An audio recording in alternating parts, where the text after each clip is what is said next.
شرک کے ساتھ کوئی عمل مقبول نہیں.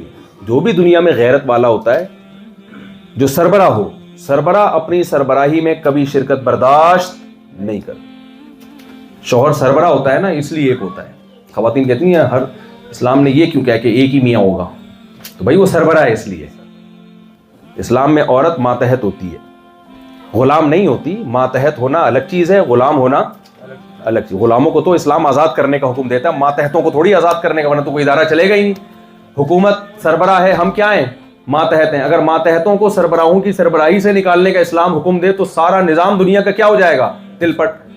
آفس میں ایک باس ہوتا ہے, کچھ اس کے ماتحت ہوتے ہیں, تو یہ تو دنیا کا نظام. تو ایسے ہی گھر بھی ایک چھوٹی سی اسٹیٹ ہوتی ہے, اس کا بھی ایک عدد سربراہ ہوتا ہے, بے وقوف سا, اور باقی کیا ہوتے ہیں,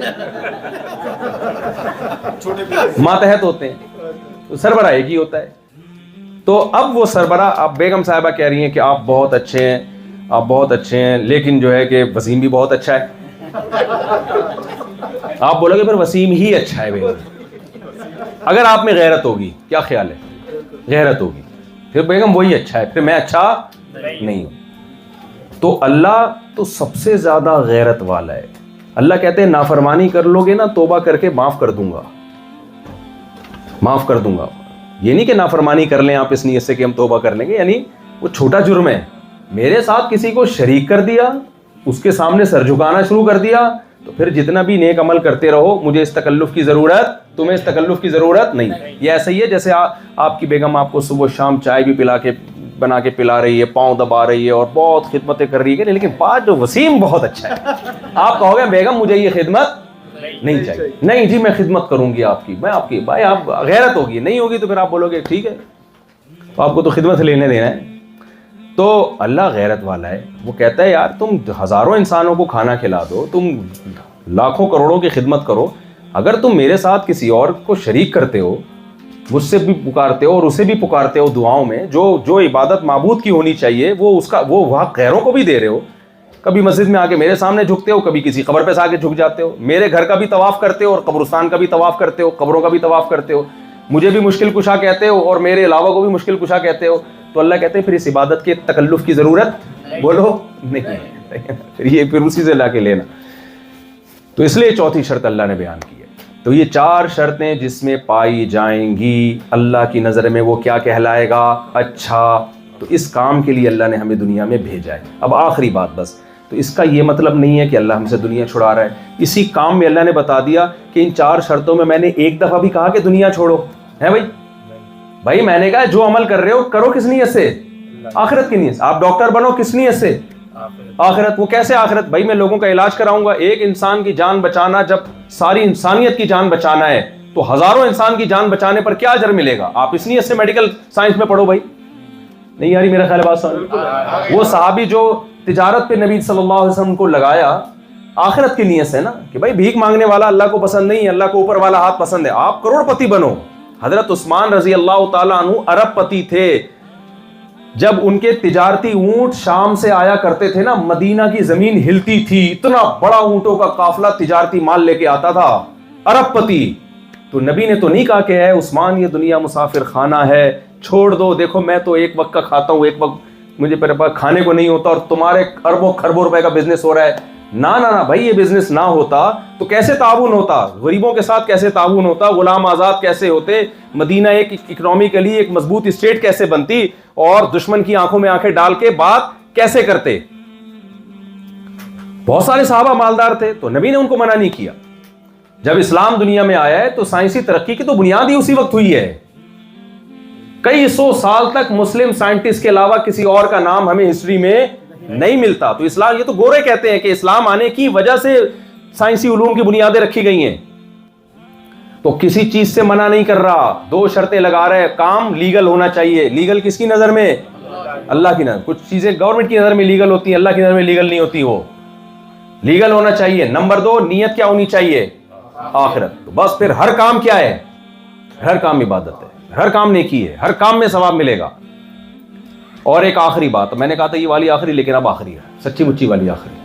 مجھے کسی نے بتایا یہاں لوگ سچی مچی کا مطلب نہیں سمجھتے. سمجھ جائیں گے انشاءاللہ, سمجھ جائیں گے. جی بس نہیں، بس یہ والی سچی مچی کی ٹھیک ہے. وہ آخری بات یہ ہے کہ دیکھو آپ جس اسٹیٹ میں رہتے ہو یہ غیر مسلم اسٹیٹ ہے.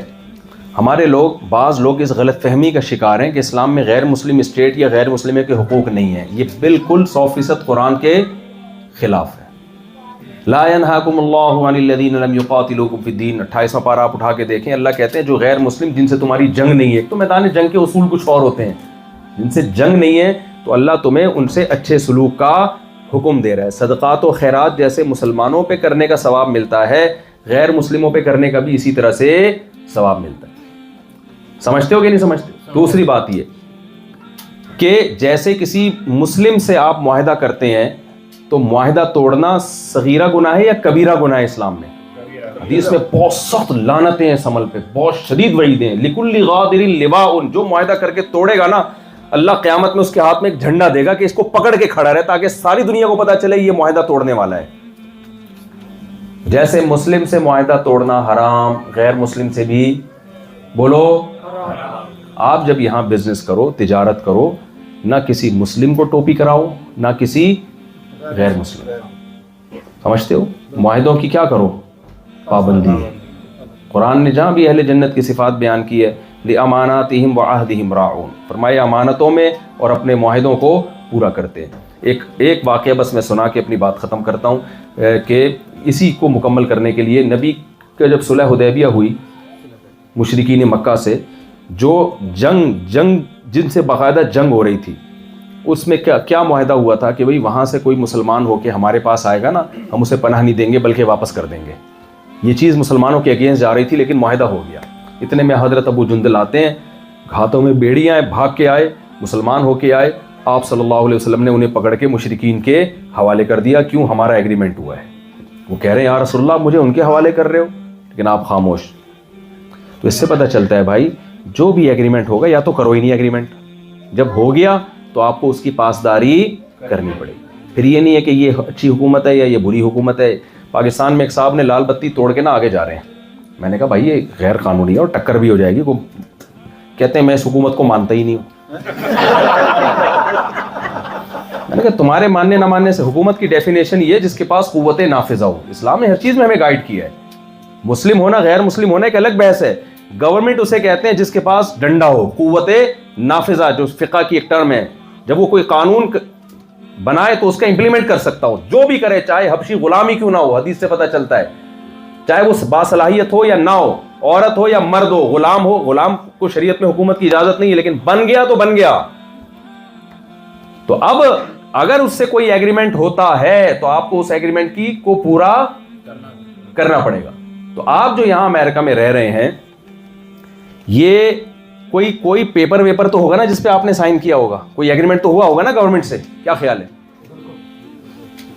تو کیا شرعاً آپ پر لازم نہیں ہے کہ جو آپ کے معاہدے گورنمنٹ سے ہوئے ہیں ٹیکس وغیرہ سے متعلق اور باقی چیزوں سے متعلق کہ آپ ان کو پورا کریں؟ کیا شرعاً آپ پہ لازم نہیں ہے؟ یہ قرآن کیا کہتا ہے؟ وَيْلٌ لِّلْمُطَفِّفِينَ، تباہی ہے ان لوگوں کے لیے کہ جب اپنا حق لینے کی باری آتی ہے تو پورا حق لیتے ہیں، دینے کی باری آتی ہے تو اس میں ڈنڈی مارتے ہیں. اللہ کہتے ہیں الا یظن اولئک انہم مبعوثون، کیا انہیں پتہ نہیں ہے کہ ان کو خدا کے سامنے جواب دینا ہے؟ اب لوگ کیوں کر رہے ہوتے ہیں معاہدے کہ بھائی گورنمنٹ کے سامنے جواب دینا ہے تو وکیل ہائر کر لیا ہے، گورنمنٹ کو پتہ ہی نہیں چلے گا کہ ہم نے کہاں سے ٹوپی کرائی ہے. تو اس لیے اللہ نے یہ نہیں کہا کہ کیا ان کو پتہ نہیں ہے کہ گورنمنٹ کو جواب دینا ہے. اس لیے اللہ نے کیا کہا؟ کیا ان کو پتہ نہیں ہے کہ انہوں نے مجھے جواب دینا ہے؟ تو سارے چور دروازے اللہ نے اس آیت میں ہمارے لیے بولو بند کر دی ہیں. تو اس لیے آپ لوگوں کو یہاں ایک اچھا شہری بن کے رہنا ہے. جو آپ کے معاہدے ہوئے ہیں حکومت سے وہ معاہدے آپ کو پورے کرنے ہیں. یہاں کی گورنمنٹ کہے کہ مسلمان ایک اچھے شہری بن کے رہتے ہیں. ابھی دیکھو ایک کنٹری میں کیا ہوا، ہم لوگ آزادی کا ناجائز فائدہ بہت اٹھاتے ہیں. 2 واقعات اکثر میں بتاتا ہوں. ایک کنٹری میں گیا، ملک کا نام نہیں لوں گا، گورنمنٹ نے اجازت دے دی کہ آپ مائک لگا کے نا اذان دے سکتے ہو باہر. یہ بڑی بات ہے یار، یہ غیر مسلم اسٹیٹ ہے. آپ کو انہوں نے کیا کیا، وہ مائکوں کے پورے علاقے میں جال بچھا دیا. میں نے کہا یار یہ ان کو آزادی ہضم، جتنی اجازت دی ہے کیوں اس حد تک؟ کہتے نہیں اللہ کا نام ہے جتنا بلند ہو اچھا ہے، اللہ کا نام ہو جتنا بلند ہو. یہ بھائی آپ مانتے ہو, گورنمنٹ نہیں مانتی ہے, اس کا وہ غیر مسلم ہے, وہ پھر آپ پر یہ بھی اس پہ بھی پابندی لگا دے گی. اور ایک اور جگہ واقعہ دیکھنے میں آیا, گورنمنٹ نے اجازت دی بھائی یہ مصلی یہاں پہ آپ کھڑے ہو کے 4 آدمی نماز پڑھ سکتے ہیں, اس سے آگے نہیں جا سکتے. بھائی غیر مسلم ہے, انہوں نے تمہیں اجازت دے دی, اس پہ شکر ادا کرو یار. وہ تمہیں پابندی لگا لیں, تم کیا بگاڑ دو گے ان کا. اب کیا ہو رہا ہے, پورا کراؤڈ اکٹھا ہو گیا, پورا روڈ جام, ٹریفک بند, اور پی پی پاپا, اور وہ جو ایک مصیبت کھڑی کر دی ہے. لیکن کہہ رہے ہیں ہمیں سجدے سے کوئی نہیں روک سکتا ہمیں. بھائی آپ ایک آزادی کا ناجائز فائدہ اٹھا رہے ہیں. ہاں, جن ملکوں میں پہلے سے ایک رواج چلا آ رہا ہے, جیسے انڈیا میں تو مسلمانوں کی حکومت رہی ہے, وہاں تو پہلے سے ایک چیز سب کو پتہ ہے کہ بھائی جمعے کی نماز ہوگی تو وہ لوگ پہلے ہی راستہ بدل کے آتے ہیں. لیکن جہاں نہیں ہے تو وہاں جتنی آپ کو اجازت دی ہے آپ اسی کے اندر رہیں, اس کی خلاف ورزی آپ کے لیے جائز نہیں ہے. تو اس کے نقصانات ہوتے ہیں, اس کے سائیڈ ایفیکٹ ہوتے ہیں. تو یہ چند باتیں تھیں جو آپ کی خدمت میں. چچا, ماموں, خالہ بھی آ گئے اس میں, پھوپھی بھی آ گئے, اس کو ذرا تنہائی میں بیٹھ کے غور کیجیے گا, ٹھیک ہے نا.